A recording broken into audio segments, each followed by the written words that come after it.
Hey guys, this is Ben Golliver for SB Nation NBA. We're going to talk about Game 2 of an Eastern Conference semifinal series between the Miami Heat and the Chicago Bulls, and Miami won this going away.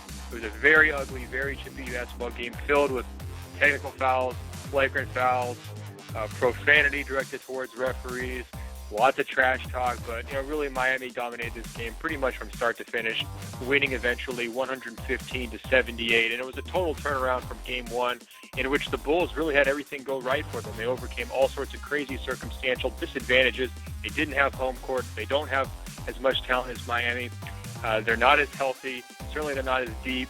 And they're at a situation now where they're just playing desperate basketball. That worked in Game 1. It just didn't work in Game 2. Miami came out and they just looked refocused, especially LeBron James. I mean, he really made this game his, starting early on, making a bunch of baskets early and ultimately, finishing with 19 points, 9 assists, 5 rebounds. Those numbers don't blow you away, but of course, he only had to play 32 minutes because they were ahead by so much going down the stretch.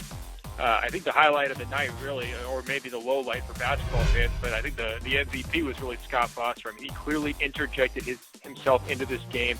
He got so much screen time. You hardly ever see a referee on TV as much as this guy, but there was a number of incidences, whether it was LeBron James and Joakim Noah getting tied up early, whether it was Noah and then Taj Gibson both getting ejected late out of frustration over some calls they felt didn't go their way. I mean, this was a back-and-forth basketball game, physical certainly, but not overly so. I mean, it wasn't completely out of control where the referees needed to have such a major impact, and I think a lot of the Bulls, frankly, and their fans are right to feel a little bit frustrated with how this game was officiated, just because it was a little bit too assertive, I guess is the right word, from this officiating crew.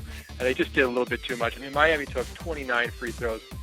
Chicago still had 21, and there was just all sorts of technical fouls. It was a little bit distracting, but I mean, ultimately, nobody can have huge sour grapes in a game that's decided by this many points. And Miami got what they wanted. They started to shoot the ball a little bit better, and that was a big difference. I mean, clearly they made 9 out of 18 of the three-pointers after really going cold in Game 1 and not getting anything from any of their supporting guys. Norris Cole stepped up huge for Miami, hitting all 4 of his threes, finishing with 18 points off the bench.